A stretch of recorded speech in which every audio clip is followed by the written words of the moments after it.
Hello and welcome to Season 2 of Inside the Therapy Room. I'm your host, Sam Sellers. I'm a registered therapist, a wife and a fur mama, and I am passionate about breaking down the barriers and stigma attached to therapy. I want to begin by first honouring the traditional custodians of the land we live and work on. Today, Khadine is on Darug land and Sam is on Gundungurra land. We pay our respects to the elders past, present and emerging, for they hold the memories, the traditions and cultures of our First Nations people.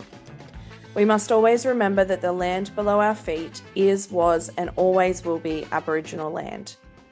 Today we are chatting to Khadine Aaron. Khadine has a combined experience of 33 years in the helping and community services profession. With her knowledge of natural therapies and social work, she brings a holistic, strengths-based approach to her work with clients and providing EFT tapping training. In her client work, Khadine specialises in supporting people living with the impacts of trauma, phobias, and other life challenges. She has been providing EFT Tapping Practitioner Training for 5 years all around Australia. Khadine is dedicated to giving back and last year provided 14 full scholarship places for her EFT Certification training. Today's episode is all about emotional freedom techniques, or EFT tapping. We hope you enjoyed joining us inside the therapy room. Welcome, Khadine. How are you going? I'm fantastic. How about yourself? I'm good. Whereabouts are you based? I'm in Sydney in Parramatta. And I'm on Darug land here in Parramatta. That's controversial according to the Land Council. They don't seem to think Darug Nation exists. But that's another discussion, isn't it? Yeah, good old politics councils. Oh boy. Is it warm already in Parramatta? Western Sydney is known for being fairly warm. Yes. We've had a very early summer. We've been having summer weather, which I personally love. We haven't had a proper summer. I just hope it lasts for summer because we haven't had one for a few years now, really, that we can enjoy. I feel like swimming in the lake, so I'm loving it. Yeah, I feel like winters generally are getting to be not quite as cold as they typically are. Yeah, I agree, but I also think that summers in general have been cooler than we were used to. I remember growing up and walking home from school and just being like, it was so hot.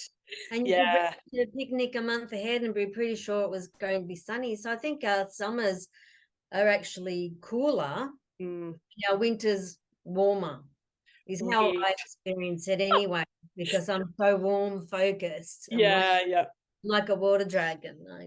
I come out when it's warm. Yes. Oh, the weather is a weird phenomenon at the moment. It's yes. I mean, we're sort of going off track, but weather impacts mood and things like that. But and it's part of working ecologically with clients is being aware of these challenges. Yeah, we have gone off track anyway. Let's come back to what we are actually going to chat about, which is I have asked you to chat about your niche, which is EFT tapping, correct? Yes, EFT tapping, emotional freedom techniques. Yep, amazing. So there are probably a bunch of people out there who have absolutely no idea what that stands for, what it is. Tell us a little bit about what it is. Fantastic. So EFT is more commonly known as tapping these days, but there's a variety of therapies that use tapping. So that can be a bit confusing for people too. But essentially it stands for emotional freedom techniques. So it's a range of techniques where a lot of people think it must be just one technique because they just they don't forget the S on the end. But EFT is actually a range of techniques, and EFT is an evidence-based mind-body stress reduction technique. Essentially, there's been a lot of research done into how effective EFT is for trauma, anxiety, pain, phobias, limiting beliefs, health conditions. There was even a study recently on is it helpful for reducing blood sugar levels. Oh, wow. We can use it because it's a mind-body technique. It has an effect on the mind and the body at the same time. the medical model likes to separate those, but the strength of EFT is that works on the mind and the body at the same time. You might be working on an emotional challenge, yet you can have a physical benefit, and vice versa. You might be working on a physical pain, but have an emotional benefit. Mm-hmm. Would you like me to give you an example of that? I would love you to. Yeah. Okay, great. So one was I was working with a client who lives with Parkinson's. Not something we generally relate to trauma. Yeah. Even now. And we didn't work on the Parkinson's. We just worked on an event that she feels triggered Parkinson's for her. And before we worked on that really significant event, she used to shake pretty much her whole waking time and used to wake up 9 times a night to go to the toilet. Would have anxiety attacks every day thinking about that event because it was replaying for her all the time, probably for 5 years, I think it was now. We worked on that event once for an hour and a half. And when I checked in with her a couple of weeks later, she couldn't remember what we worked on. Wow. So it's not replaying anymore. And I said, great, that's fantastic. What's changed? Well, I'm hardly shaking anymore, and only if something upsets me, and only for half an hour. Fantastic. Anything else change? Oh, well, I'm not getting up at night anymore. I'm sleeping through the whole night. So the first time in all those years, getting a proper sleep and restoration. Fantastic. What else has changed? I can take a joke now without getting offended, and I can joke back. So that one event had an emotional impact and a major physiological impact. And that's what makes EFT so exciting compared to just talking, because talking, you can talk to the cows come home, but it's not going to release trauma. We know from all the research now that we hold trauma in our bodies. So if we're not accessing where the trauma is our body and helping to release that, then we're not actually helping someone with a trauma. If we're just talking about it, we're just rewiring that trauma. I kind of like to see it with EFT. I relate it to imagine this glass is full of dirty water, and the dirty water represents all of our painful emotions or trauma. If it's full, there's no room for happy, calm, joy, or even thinking clearly, because when our brain is full of the stress hormone cortisol, it makes our brains foggy. It reduces gray matter over extended period of time, increases anxiety and depression. And so when we in EFT, we focus on what people see as a negative because we want to empty it.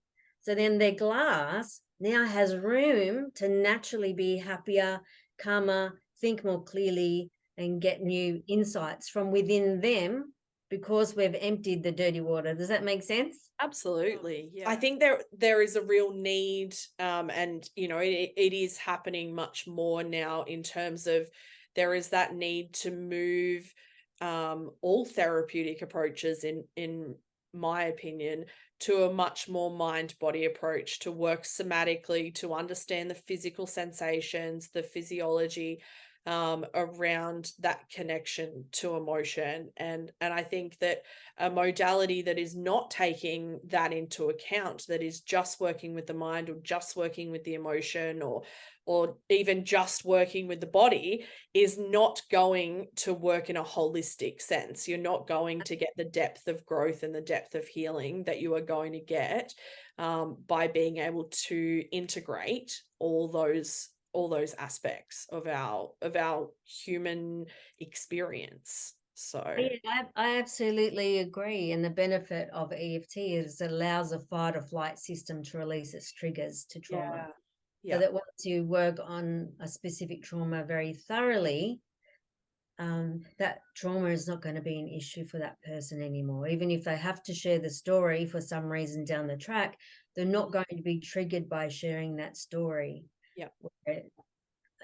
So often people feel like they have to keep telling the story, and it just becomes more traumatic for them in having to retell it. The beauty of EFT is we resolve the trauma from the story, so then they can tell it and it can actually become an empowering experience because there's no longer the triggers in it. Yeah, absolutely. Sort of it harps back to that desensitization of releasing and being able to hold something without it causing immense pain or immense grief or, you know, things like that. What drew you to EFT? How did you come to find it? Oh, that's a bit of a story. So when I was 25, I was actually a massage practitioner then. I provided massage training. Yep.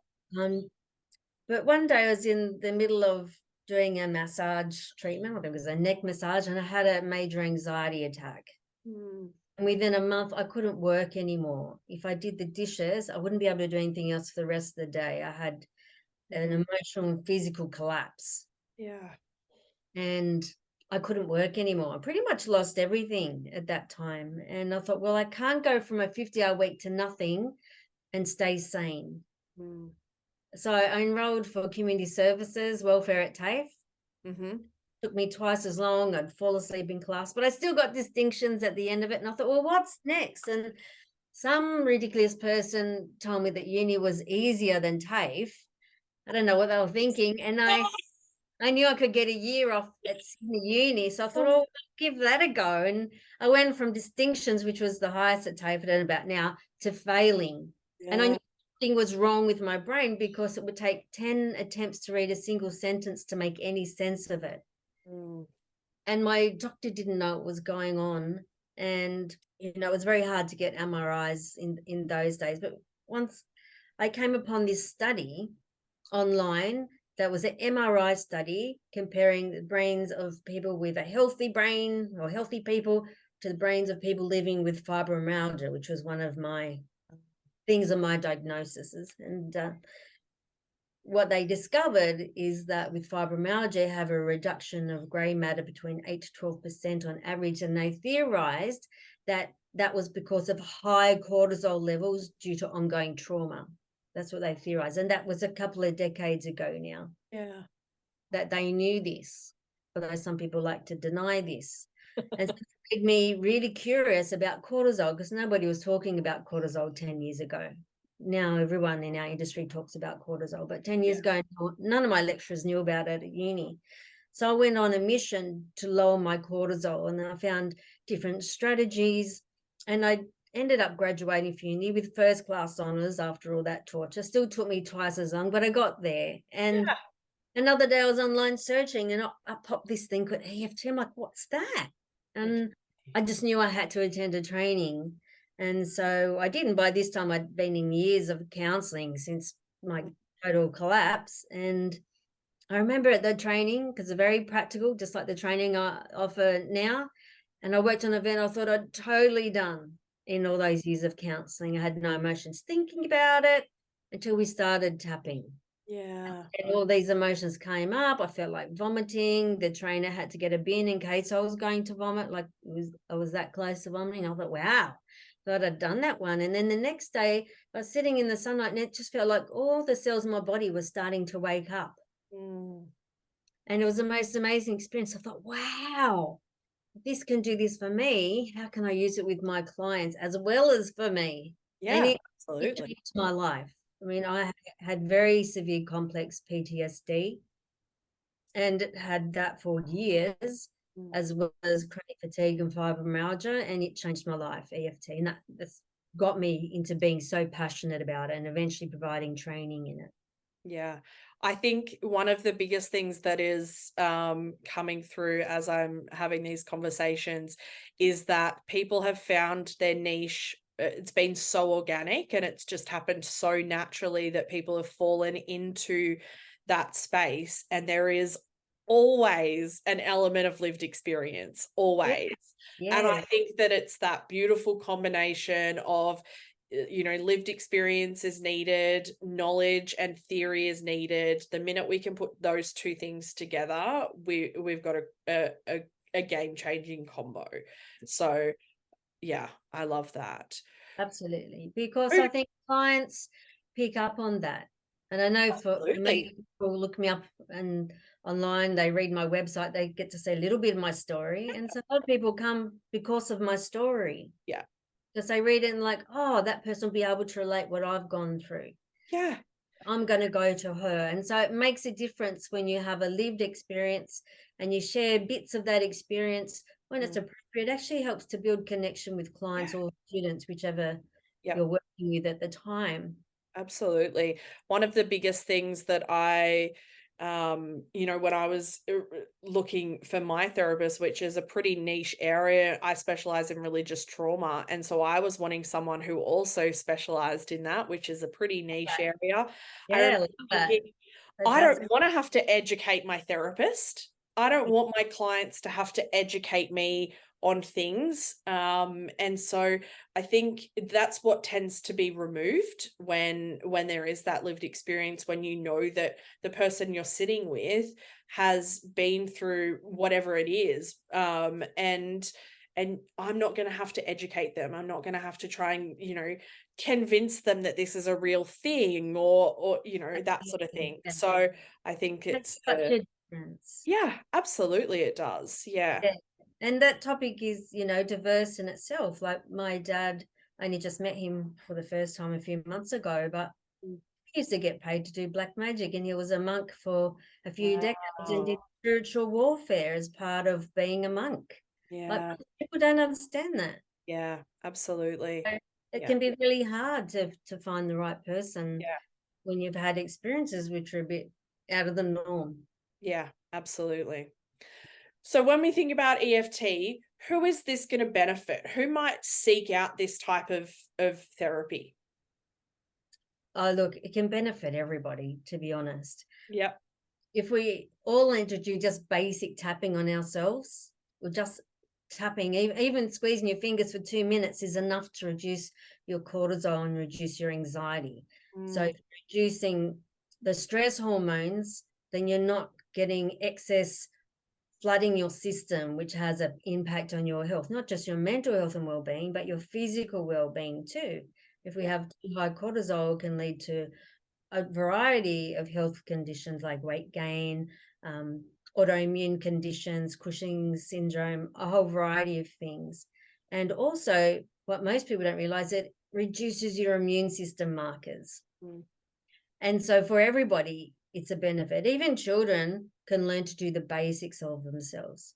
For us as practitioners, when we're working with clients, we can certainly help our clients with anxiety, trauma, PTSD, complex PTSD, phobias, cravings, pain, limiting beliefs.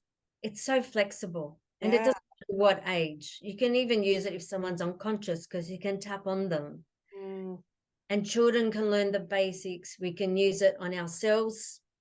The benefit of EFT as a practitioner is our clients don't need to share their stories, which is good for them because we're focusing on emotions and body sensations rather than the story. The stories are relevant, really, which is a bit of a brain switch for practitioners usually. And it's good for us. We're not hearing so many traumatic stories and we're tapping on ourselves. So we're reducing our own cortisol levels. Then we can also use it in group work. So it's so flexible. Really, it's suitable for everyone. I mean, some of my students use it with their clients that are unable to talk, for example, and they just do finger squeezing and they find that their clients are more regulated and they don't get so frustrated. And so it's such a flexible tool.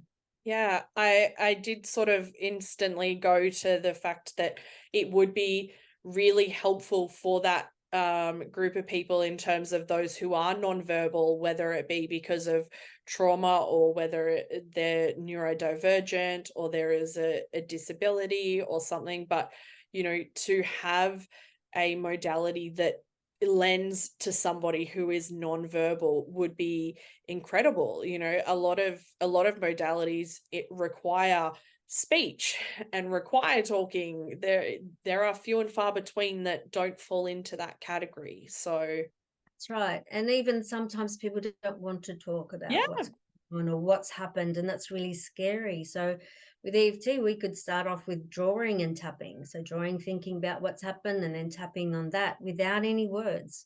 It's flexible. We can use it in so many ways to meet our client where they're at, which is always the key. Yeah, absolutely. What might be something that we don't know about EFT coming from somebody who does this? I know that you train other practitioners who do this. What's something that we might not know? Oh, we've covered a few of them already, but I think a lot of practitioners in particular will look at EFT online. They might watch the Tapping Summit or something like that. Yeah. And in the Tapping Summit or online, they only use a select amount of points. Mm-hmm. When I provide EFT training, we cover more points. It's much more thorough, including the hand points. The hand points aren't included in research, but we can do the hand points anywhere. We can do it under the table if we're having a stressful meeting. And sometimes people watch it online and think it's a bit fairy floss and it's easy, and they just go away and they use it with their clients without doing any training at all. But the issue with that is once you start tapping, a lot of big emotions can come up or memories can come up. And as a practitioner, you need to be able to manage that really well within an EFT context. For a lot of practitioners, if big emotions came up, they would stop tapping, start talking, but that is not the time to do that. That is the time to keep tapping.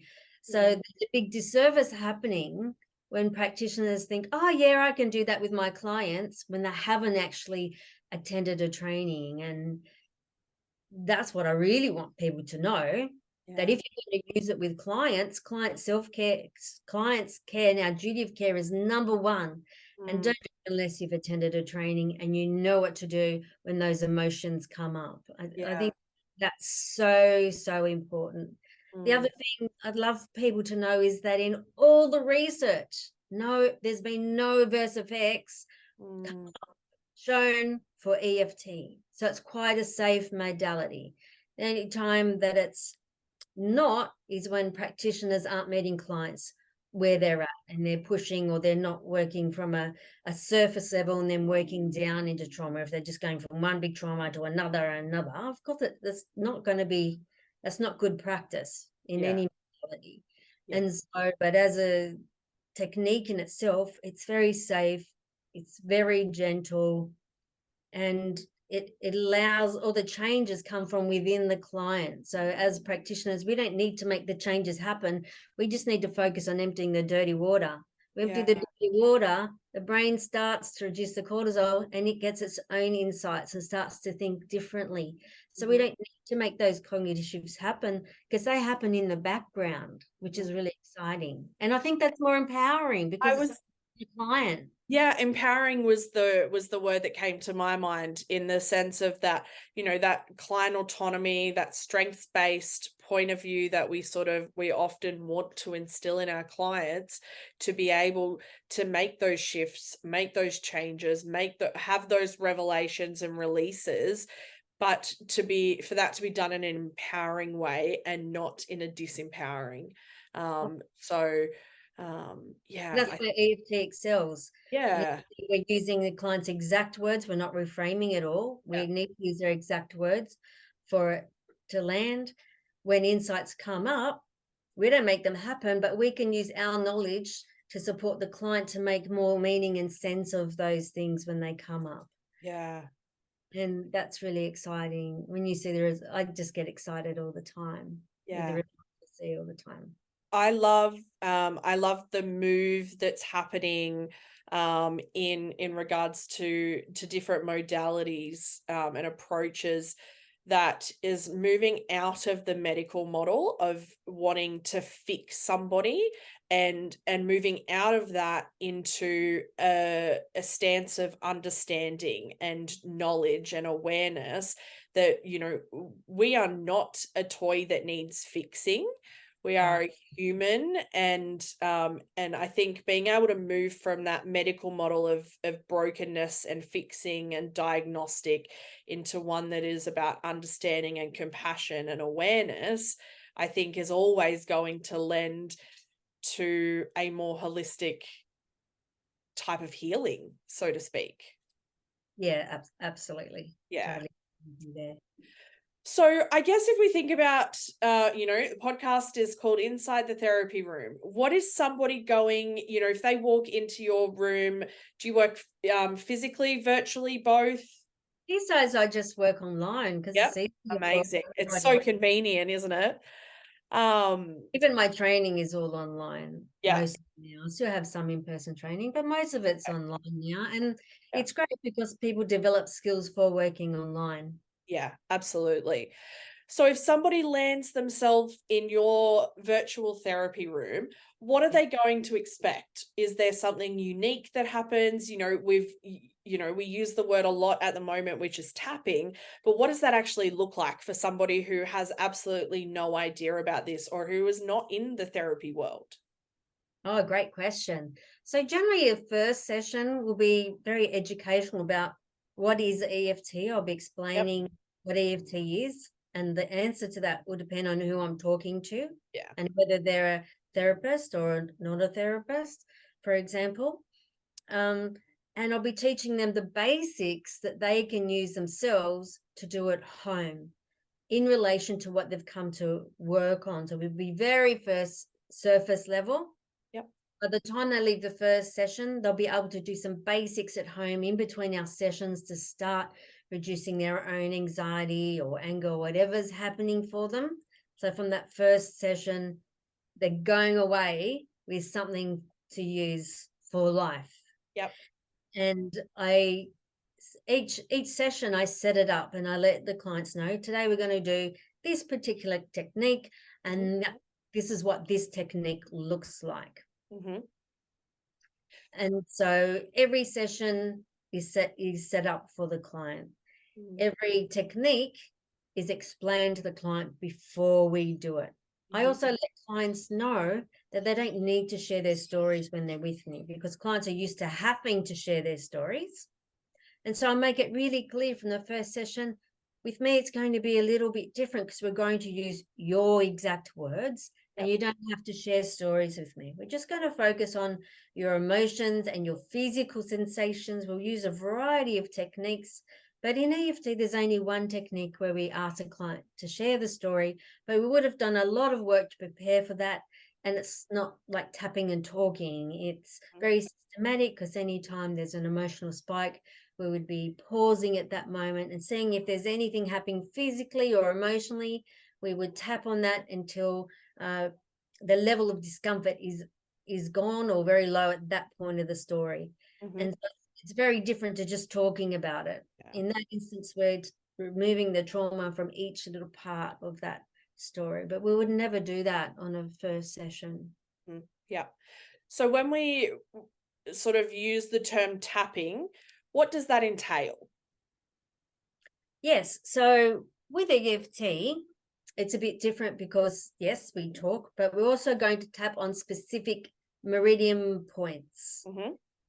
Once upon a time, people thought that was just woo-woo and but it's actually not, because now with all the current microscopes, they've identified the meridians and they call it the primovascular system.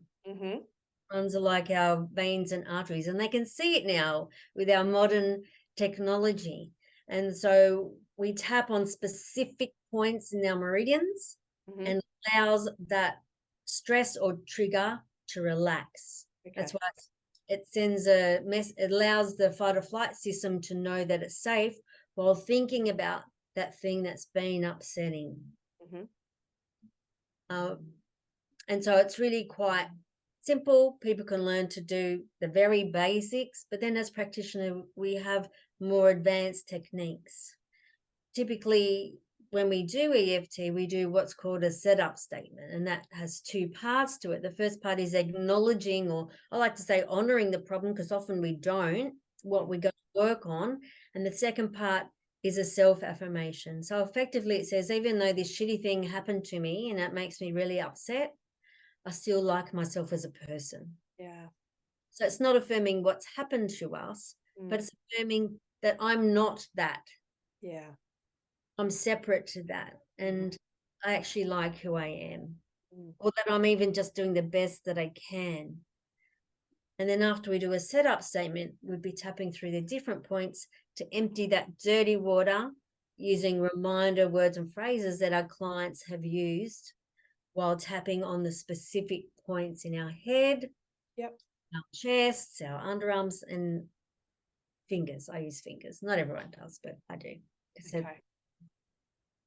Amazing. yeah. I think it tends to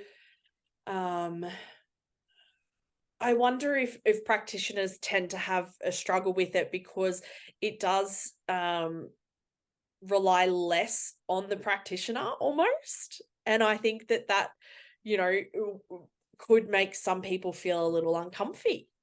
Yes, for practitioners, there's a few Yeah. areas where they need to do a brain switch. One Yeah. is we need all the details of a story. Yeah.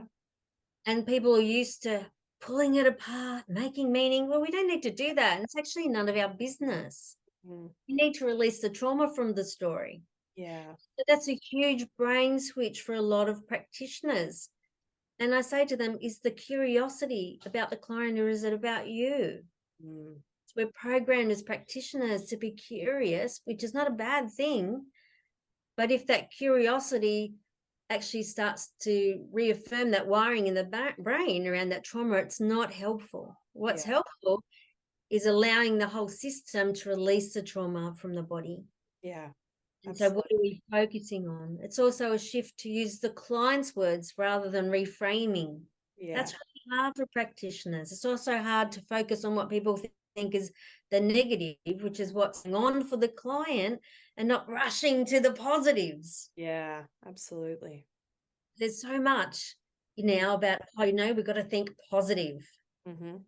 Yeah. We've got to create that learning. Yeah, we can create the learning, but we need to empty the dirty water first. Mm, yeah. Otherwise, you can say all the positive affirmations you like, but it's Mm, not going to make a difference. For example, if you're working with a client and they don't love themselves, how many times would they need to look in the mirror and say, I love myself, before they actually do? yeah. How many times?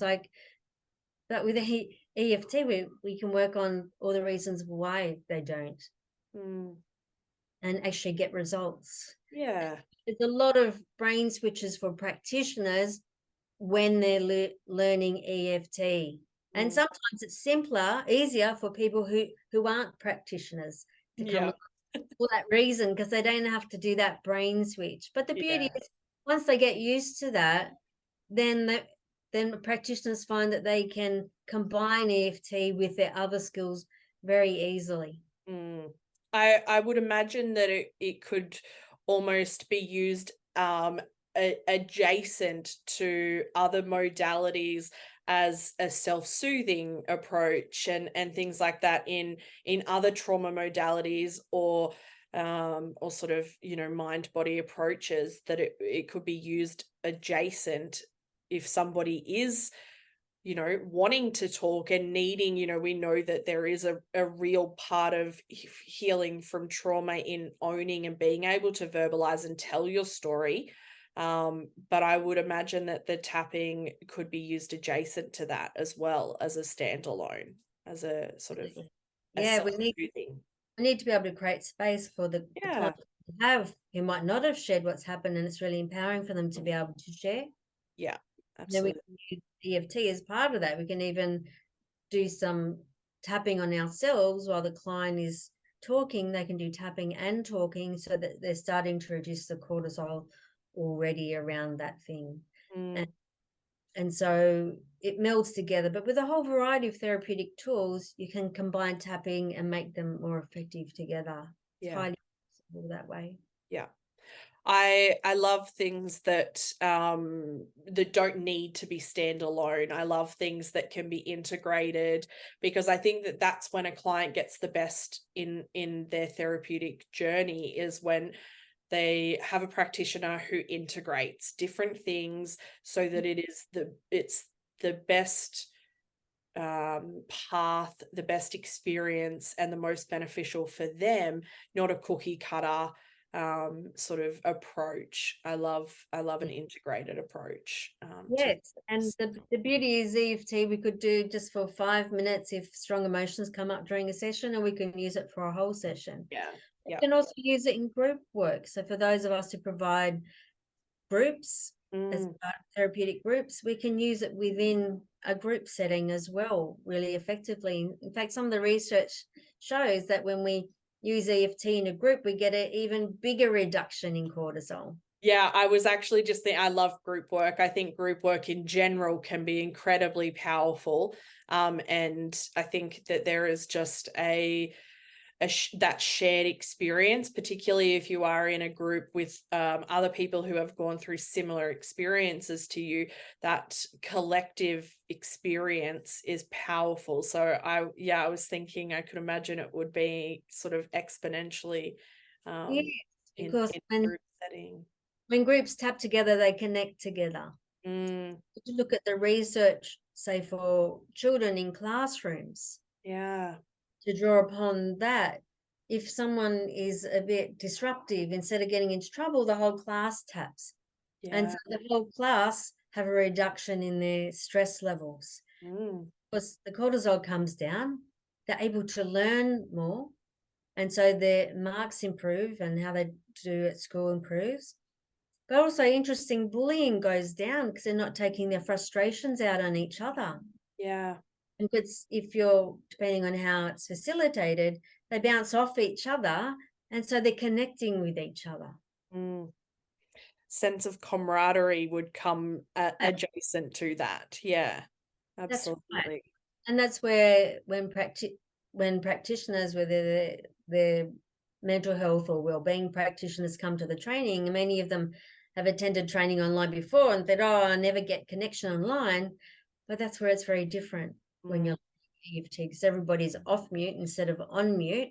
yeah, Engaging is if you're in a room together, and because you're tapping together either as a group or in pairs, people become very connected even online. And yeah. not many tools allow for that. Amazing. I love group work. I just think it can be really powerful in general. So I love that. Mhm. Um, we are about to come to my favorite part of every episode, which is when I want to find out what myth people want to smash about their modality, because I am all about breaking the rules and smashing some Love stuff. it. So what are we smashing about EFT? Well, a lot of people still think that EFT is somehow woo-woo Yeah. because of the tapping part. And when people talk about meridians, I think about energy. People Mhm. forget, though, that we are energetic beings. Every cell in Yeah. our body is electricity, is energy. We Yeah. are made up of that. Desks and us, we only feel hard because we vibrate at a certain frequency.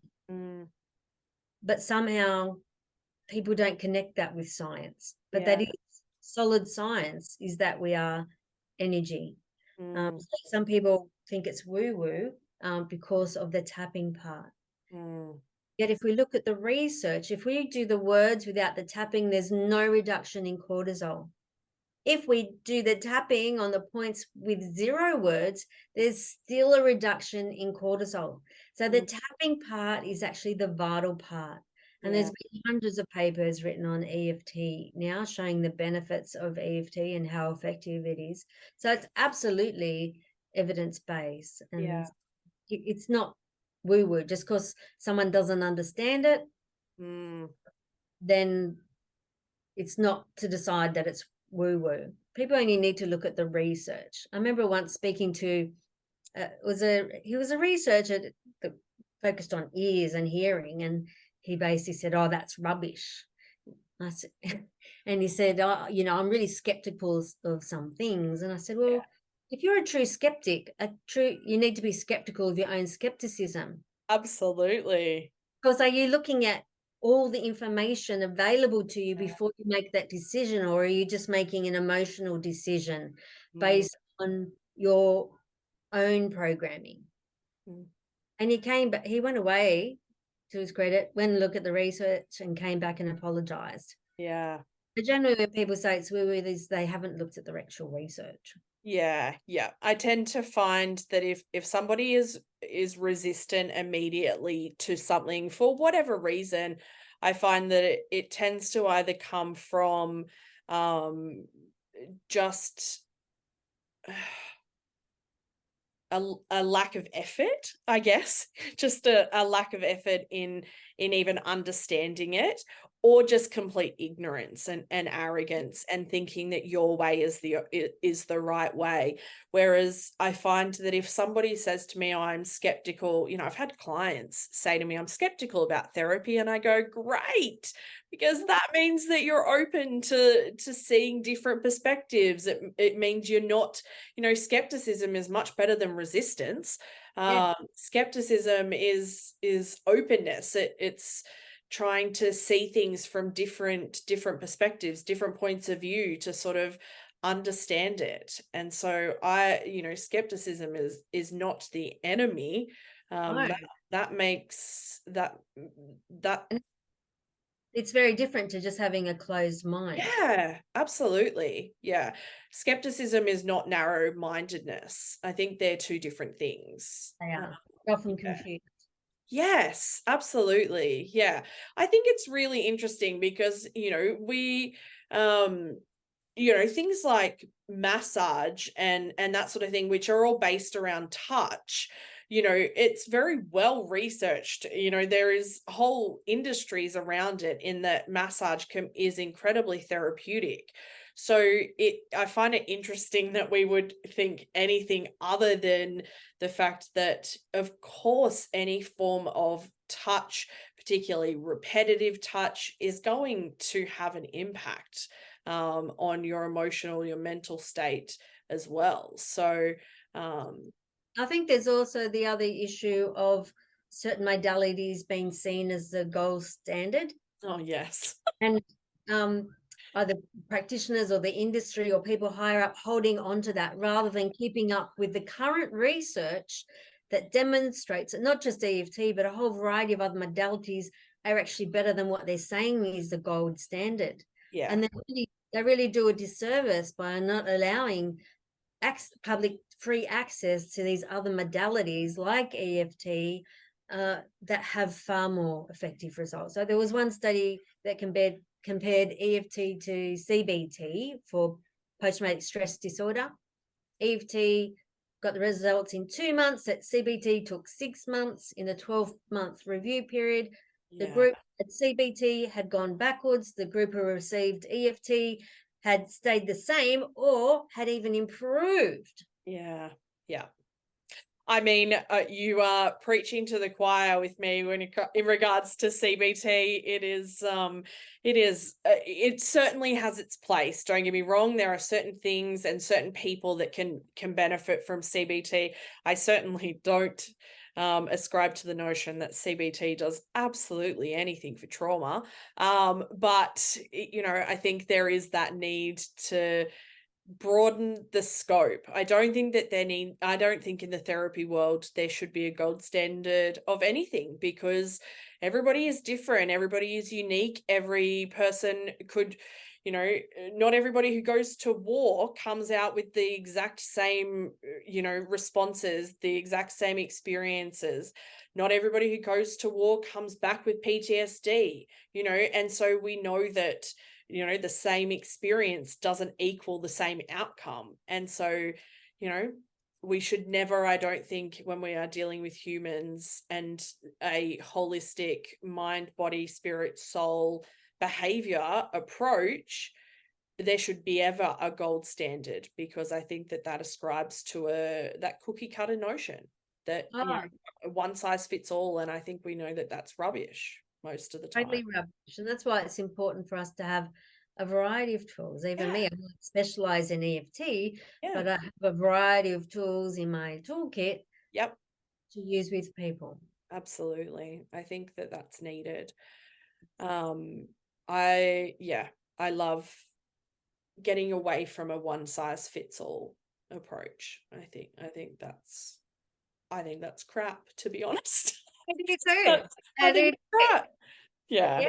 It's very surface level. Yeah, absolutely. I think if you're sort of using that approach, then the people that you are with, and if you feel like your therapist is using that approach, then you probably know all too well that it's probably not working. Is the at the base of that is it's probably not working. So I love that.